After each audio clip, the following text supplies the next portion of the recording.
आप देख रहे हैं दी एंगल। मैं हूं आपके साथ एकता राठौर। चलिए नजर डालते हैं इस वक्त की सुर्खियों पर। उत्तराखंड में बोले पीएम मोदी, हमारी सरकार किसी देश के दबाव में काम नहीं करती। कुछ राजनीतिक दल वोट बैंक के लिए करते हैं राजनीति। जैसलमेर पहुंचे केंद्रीय गृह मंत्री अमित शाह। बीएसएफ अधिकारियों ने गर्मजोशी से किया स्वागत। तन्नौट माता मंदिर में की पूजा अर्चना। केंद्रीय मंत्री अमित शाह के राजस्थान दौरे पर मंत्री महेश जोशी ने कसा तंज। कहा, राजस्थान आते ही गृह मंत्री को खुद ही हो जाएगा पार्टी में गुटबाजी का एहसास। प्रदेश कार्य समिति की बैठक में दिखी बीजेपी की एकजुटता। वसुंधरा राजे सहित तमाम नेता रहे मौजूद। सतीश पूनिया ने राज्य सरकार पर साधा निशाना। प्रधानमंत्री नरेंद्र मोदी ने उत्तराखंड को 18,000 करोड़ रुपए की परियोजनाओं की सौगात दी। इसके बाद स्थानीय भाषा में अपने संबोधन की शुरुआत की। प्रधानमंत्री ने कहा कि उत्तराखंड पूरी देश की आस्था ही नहीं बल्कि कर्म और कठोरता की भी भूमि है। उन्होंने कहा कि आज की सरकार किसी देश के दबाव में काम नहीं करती। पिछली सरकारों ने 1 रैंक 1 पेंशन की अनदेखी की। बॉर्डर के पास सड़कें और पुल बने, इस और पिछली सरकारों ने ध्यान ही नहीं दिया। सेना को निराश करने का काम किया। आज सेना गोली का जवाब गोली से देती है। इसके अलावा पीएम ने कहा कि कुछ राजनीतिक दल भेद करके एक तबके के लिए वोट बैंक की राजनीति करते हैं, जबकि हम सभी के लिए योजनाएं बनाते हैं। दिल्ली में आयोजित एमएसएमई कॉन्क्लेव को रक्षा मंत्री राजनाथ सिंह ने संबोधित किया। इस दौरान सिंह ने कहा कि भारतीय निर्यात को बढ़ावा देना भारत सरकार का प्राथमिक एजेंडा है, ताकि भारत आने वाले समय में कुल आयातक के बजाय कुल निर्यातक बन सके। उन्होंने कहा कि भारतीय निर्यात को बढ़ावा देना सरकार की सर्वोच्च प्राथमिकता है। भारत जल्द ही निर्यातक देशों की सूची में नंबर 1 पर होगा। रक्षा मंत्री राजनाथ सिंह ने कहा कि हमारा लक्ष्य 2024-25 तक 35,000 करोड़ रुपए के निर्यातक लक्ष्य को हासिल करना है। केंद्रीय गृह मंत्री अमित शाह प्रदेश के 2 दिवसीय दौरे पर जैसलमेर पहुंचे।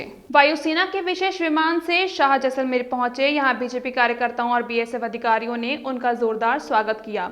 इसके बाद गृह मंत्री हेलीकॉप्टर से भारत पाक सीमा पर स्थित तन्नौट माता मंदिर पहुंचे, जहां पूजा अर्चना कर देश प्रदेशवासियों की खुशहाली की कामना की।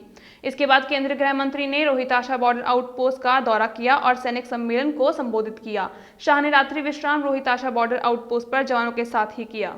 कांग्रेस की राष्ट्रीय महासचिव प्रियंका गांधी ने ट्वीट कर मोदी सरकार पर हमला बोला। उन्होंने कहा कि भाजपा की सरकार ने अब तक ना तो कोरोना से हुई मौतों के सही आंकड़े जारी किए हैं और ना ही मृतकों के परिजनों को किसी तरह का मुआवजा दिया है। उन्होंने कहा, प्रधानमंत्री नरेंद्र मोदी करोड़ों भारतीयों की पीड़ा और संवेदनहीनता के बूटों के तले कुचलिए मत। मृतकों के परिजनों को मुआवजा दीजिए। 12 दिसंबर को जयपुर में होने वाली महारैली को सफल बनाने के लिए मुख्यमंत्री अशोक गहलोत लगे हुए हैं। इसी के तहत आज उन्होंने अपने आवास पर प्रदेश यूथ कांग्रेस और एनएसयूआई के पदाधिकारियों और कार्यकर्ताओं से मुलाकात कर उन्हें संबोधित किया। इस दौरान मुख्यमंत्री ने कहा कि जब आदिवासी अंचल के युवा को यूथ कांग्रेस का राष्ट्रीय अध्यक्ष बनाया गया तो उसे लाखों लोगों ने लाइक किया। वहीं ममता बनर्जी के यूपीए के अस्तित्व पर सवाल उठाने वाले बयान का संदर्भ देते हुए मुख्यमंत्री ने कहा कि उनकी बातों पर ध्यान देने की जरूरत नहीं है। बनर्जी पूर्व प्रधानमंत्री अटल बिहारी वाजपेयी की सरकार में भी मंत्री रही थी। ऐसे दोनों ओर जाने वाले लोगों को देश स्वीकार नहीं करेगा। केंद्रीय गृह मंत्री के 2 दिवसीय दौरे को लेकर मंत्री महेश जोशी ने तंज कसा। उन्होंने कहा कि राजस्थान आने पर गृह मंत्री को राजस्थान भाजपा की अंतर्कलह का खुद ब खुद ही आभास हो जाएगा। वहीं कांग्रेस की 12 दिसंबर को होने वाली महंगाई हटाओ महारैली पर भी मंत्री जोशी ने प्रतिक्रिया दी। उन्होंने कहा कि 12 तारीख को जिन जिलों में मतदान होना है वहां के लोग मतदान करेंगे। वहीं मुख्यमंत्री सहित पार्टी के तमाम आला नेताओं के निर्देश हैं कि रैली के दौरान कोरोना गाइडलाइंस की पालना भी सुनिश्चित करवाई जाएगी। भाजपा प्रदेश मुख्यालय में पार्टी कार्य समिति की बैठक हुई। इस दौरान प्रदेश अध्यक्ष सतीश पूनिया, उपनेता प्रतिपक्ष राजेंद्र राठौड़, राष्ट्रीय उपाध्यक्ष ओम माथुर, पूर्व मुख्यमंत्री और राष्ट्रीय उपाध्यक्ष वसुंधरा राजे सहित कार्य समिति के तमाम पदाधिकारी मौजूद रहे। हालांकि नेता प्रतिपक्ष गुलाब चंद कटारिया दिल्ली में पीएसी की बैठक के चलते कार्य समिति की बैठक में शामिल नहीं हो सके। बैठक को संबोधित करते हुए सतीश पूनिया ने राज्य सरकार पर भी जमकर निशाना साधा। उन्होंने कहा कि मौजूदा सरकार में पंचायती राज व्यवस्था ठप हो गई है।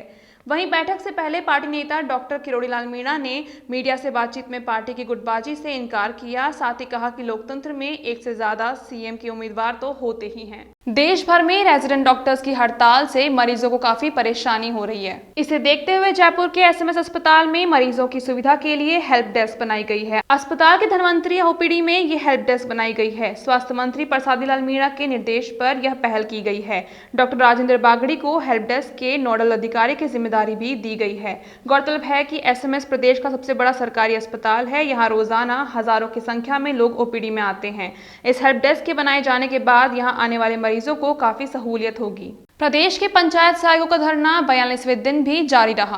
पंचायत सहायक राज्य सरकार से नियमितीकरण की मांग कर रहे हैं। उन्होंने सरकार पर वादाखिलाफी का आरोप लगाते हुए कहा कि सरकार ने अपने जन घोषणा पत्र में पंचायत सहायकों को नियमित करने का वादा किया था, लेकिन वे काफी लंबे समय से अपनी मांगों को लेकर धरने पर बैठे हुए हैं। उसके बाद भी प्रशासन की ओर से उनसे बातचीत करने के लिए कोई सकारात्मक कदम नहीं उठाया गया है। इस दौरान प्रदर्शनकारियों ने नियमितीकरण की मांग करते हुए नारेबाजी भी की। आज के लिए बस इतना ही। अगर आपको हमारा चैनल पसंद आया तो लाइक शेयर सब्सक्राइब जरूर करें।